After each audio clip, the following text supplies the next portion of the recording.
Hello and welcome back to my FPL channel. I am FPL D Unit and today you are here for a Game Week 23 Wildcard Draft video and potentially looking ahead to what I would change in my team at this particular moment in time. So look, without further ado, make sure you smash a like on the video please and subscribe if you're new.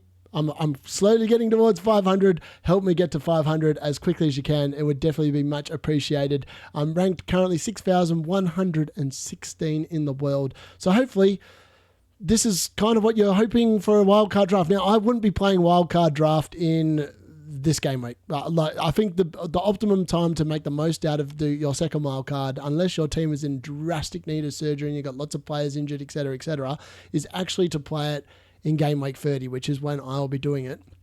But if you are here because you are looking at wildcarding because you just think that you need to get ahead and you're unhappy with the way your team looks, then you've come to the right spot. And hopefully I can help you out with this. So how important are fixture runs really? Well, we've seen that some teams are doing really well even against a bad fixture run. And then teams like Chelsea, who have had a really good fixture run, haven't won in 5, finally beat Wolves on the weekend, but they're starting to get some injuries. And that is going to obviously affect their ability to perform moving forward.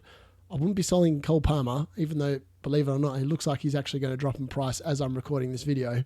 Unbelievable stuff there. I don't know why you're trying to take that man on. Yes, he had a bit of a dud game against Wolves. He did look like he shouldn't have played. And having Phil Foden as vice-captain me, I was quite unhappy when Cole Palmer did play and then did nothing. But it was just one of them things. So you do have to be aware of the likes of Forest, Newcastle. I know Newcastle had a blip against Bournemouth, but they do have Southampton up next, and they are in pretty good form. 6 wins and 7 is pretty good league form. Bournemouth, they are one of the surprise packets of the season. Brighton should probably be in here as well. They just, unfortunately, have suffered a few too many draws for my liking. And Palace look like they are finally starting to turn it around. Oliver Glasner seems to be starting to do what he did towards the back end of last season, so I'm quite excited about how they're looking as well. And look, most of their assets in these teams are actually performing quite well week to week. So that's something else that you have to keep in mind. You do also have to be aware, obviously, of the fixture runs. So Palace, Arsenal, Chelsea, Liverpool, Forest, Brighton all have pretty nice fixture runs ongoing in game week 23 and for the foreseeable future, really. Preparing for double game week 24. Again, that is something that you need to be doing. And my mic has just decided to lose the plot there on me. I don't know what's happened there, but I do apologise for that. Hopefully that should be fine there. I think I can see what the problem is. I'm just going to tighten that up. All right, there we go. Fantastic. So is it time to rip up the forward line? Yes, I think it is. Look, I have held Jackson, Wood and Isak for quite a while now, and I'm getting rid of Jackson. I've lost patience with him. I watched him against Wolves and I just didn't think he was very good. I watched him against Palace and thought it's just coming. But it just looks like he's devoid of confidence and he's not really getting involved in the play. And 1 goal and 1 assist when you're paying up 8 million or whatever it was is not good enough over the course of 8 or 9 weeks. And yeah, so he's gone for me. I've actually moved him out. I can tell you that I've moved him to Wissa in my team. And I've also bought in Trent Alexander-Arnold. Can't believe I've done this for Jurriën Timber. Only because of the fact that I am preparing for the double game week 24. So I've used my 2 free transfers in order to make those moves happen. That's where I'm going. And I think a lot of people as well, if they own those players, will be going the exact same direction. Yeah, so again, I think Wood, Mateta and Wissa are all worth a look. Obviously, I'm quite happy still to have Wood. He's outperforming his data really good. So remember that drafts do come down to personal preference and your team value. So my team value is huge, and we're going to have a look at that in a second. You can't have everyone, and working out what strategy you want is the best bet. Some people will want an Everton player for the double game week. For me, I'm probably foregoing them. I don't really rate them. Will they get anything out of the Liverpool game? Probably not. Will they get something out of the Leicester game? 50-50. I mean, Leicester are going to be looking at that game as one game that they can win, and Everton will also be looking at it from the same respect. So I don't know what you can think about that. And obviously, at the moment, the template draft still is Palmer, Salah, and Isak. If you don't have any of those 3 players, you probably need to get them into your team because you can't afford to just keep on taking them on. So yeah, let's have a look at my team currently and the team value I've got. So look, I got 72 points, which was unfortunate considering I had Cole Palmer captain. I really did think it was going to do better. I had the vice captain on the right person in the event that he missed. Unfortunately, he just happened to play, so that's just unlucky. As you can see there, Jackson again letting the team down, but in reality, I didn't really leave many points on the bench. Kirkes is obviously sitting there, but no one could predict that Kirkes and Bournemouth are going to do what they did to Newcastle. So Yeah, I think I actually had the order right there. In terms of the league overall rank, 6,116, but we need to check this out. So my team value now is up to 107.8 mil. Now, not many people are going to have that and be this high ranked in the world. Like, that's just a fact. I've been really good at moving players on. Jackson actually has probably cost me 0.2 because I did consider selling him when he was dropping from 8.3 to 8.2, and I could have sold him for 8.1. I just thought that he'd turn it around. So I've actually missed out on actually increasing a little bit of team value here, but I've moved, as I said already. So this is the team currently. I've used my 2 free transfers for the week. Jackson is left for Wissa, and I've prepared myself for double game week 24 by bringing in Trent Alexander-Arnold for Timber. Only because of the fact that so many other people have got him, and I just feel like if he hurts my rank, like he is the player that's most likely to hurt my rank. Like I know Anthony Gordon's obviously playing this week, but I'm still quite happy to rock Phil Foden. And we'll get into what my wildcard draft would look like. So there are a few players I would change, and we're going to swap over now to the first one. Like this is what we're going to do to begin with. Actually, that's just my team and currently speaking as it is. Don't know why I've put that there, but I did. So this is the first draft I'd do. So yeah, obviously lots of changes here that are a little bit different, and I'm using up all my team value here. So I've only got 0.1 left in the bank, but I've made a few changes, and this is entirely up to how you want to attack the double game week. So I've got no evident players in this draft. As I said, I don't really rate their options, but in this one, I've gone with the double Liverpool attack. So I've actually brought in Cody Gakpo, who was rested in the Champions League and is highly likely to start in the Premier League against Ipswich Town at home. So he actually comes in for Wood. Wiss is in here against Crystal Palace. Isak's there as well. I mean, the fixtures, the reason why I really like Wiss and why I've moved for him is they've got past the hard fixtures. And if you look from now and through to game week 29, when I'll probably be wildcarding in game week 30, Wisser has just got a really good fixture run. And this man has been like super good competitively wise. 0.62 expected goals per 90, 0.05 expected assists. Him and Mbeumo, like in my team, I can't really afford to get Mbeumo unless I'm getting rid of Bruno Fernandes. I'm quite happy keeping Bruno. And in reality, you'll see in the next couple of drafts I've come up with what I'm going to be doing with Ahmad. But yeah, look, Wisser's a great option. Wood's unlucky to miss out, but like Cody Gakpo, as I said, he's got that nice little run of fixtures, like 23 Ipswich at home, the double, 24, Bournemouth, Everton away, and then Wolves at home in 25. Like the next 3 weeks are brilliant. So for me, Cody Gakpo is definitely the attacker I will be targeting. The fact that Jota is not available and, you know, he wasn't even on the squad again for the Champions League means that he's not an option, which means that Gakpo for me is the second best attacker that you can have midfield or forward line from Liverpool. Like 100%. He's definitely the second best one. If you want to take a risk on one of the others, by all means, go ahead. For me, it's not something I'm looking to do, and I definitely won't be doing it myself. In terms of the defense, now Raya comes in here, and like lots of people go, why are you spending up 5.6 on Raya?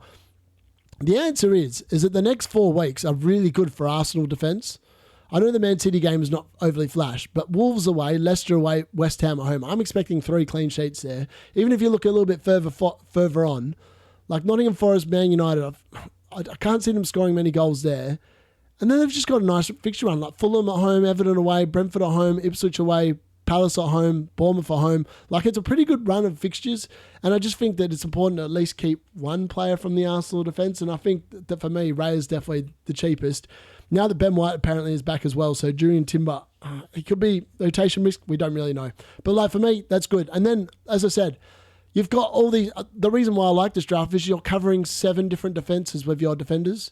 So if you've got a good week of like 3 players, then it's good. It does give you benching headaches when I have benching headaches every week because my defence is like, I've now got to double up in Liverpool, but I didn't before. But this is one I just really like. And then again, the midfield spread across 5 different teams.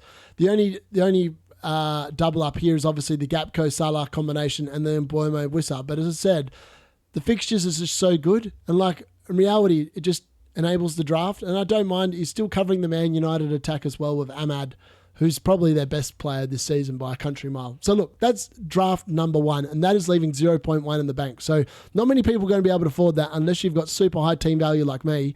You just have to substitute players out for lesser players. So for example, it might be Phil Foden out for Anthony Gordon or Phil Foden out for Bruno Fernandes. That gives you some team value back. Or it might be a cheaper midfielder depending on depending on the state of your team value.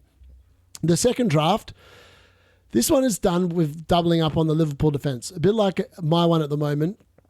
And I've actually whacked one Everton player in here just because of the fact that, that they do have a double in 24. But this one here, as you can see here, instead of Gapco, I've got Mateta in, which does look really nice. I think he's due to rise in price the next couple of days. So if you are on wildcard, you probably want to bring him in sooner rather than later. Again, Wissa and Isak are both there. In the midfield, I'm still keeping Foden. I don't know why. I just really like it. Now, lots of people are going to say, oh, you've missed a boat or whatever. And like this dude has scored 59 points in 6 weeks, 6 game weeks. He's in hot form. All you have to do is look at that expected goal involvement, and you can tell that he is in form. City might be still a little bit under the weather, but even if you look at the fixtures coming up, like 3 of the next 4, which are the difficult ones, are all at home. Like City will score goals at home. They will not be being shut out. So in that event, Phil Foden's going to be starting these games, and you would expect him to deliver points, especially Chelsea. I really think that Chelsea are not a red team at the moment, particularly going to City's ground. I'm expecting Phil Foden to be fine there. And then if you can hold him past that next 4, Spurs away is not a hard fixture.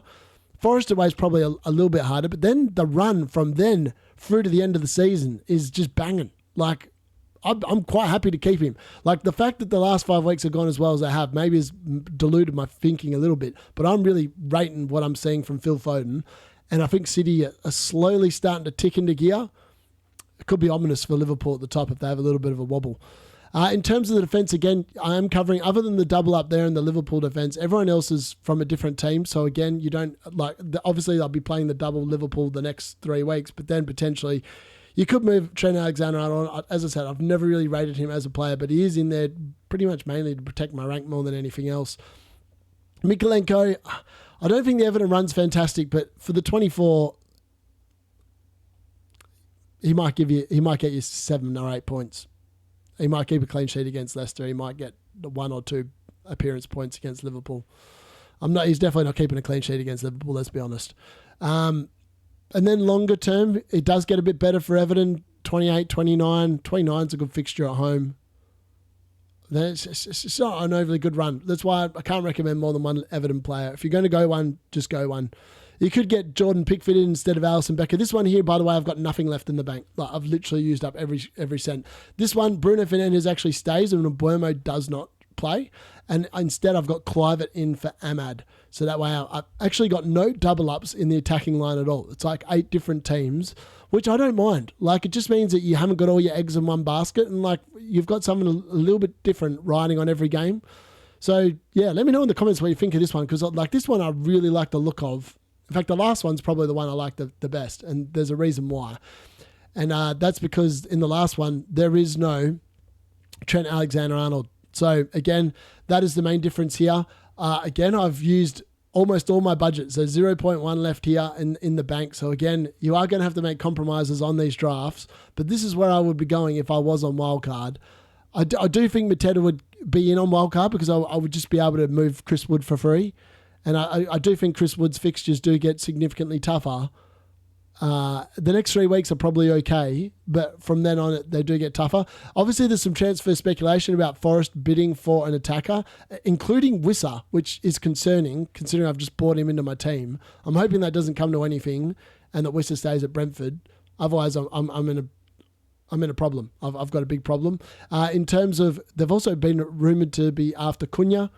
A few teams have been rumoured after being Cunha. So it'll be interesting to see what happens in the last little bit of the January window. So that's why, again, I don't recommend doing a wild card just yet because of that reason. This one, again, we've got Canade instead of Trent covering that Liverpool defence.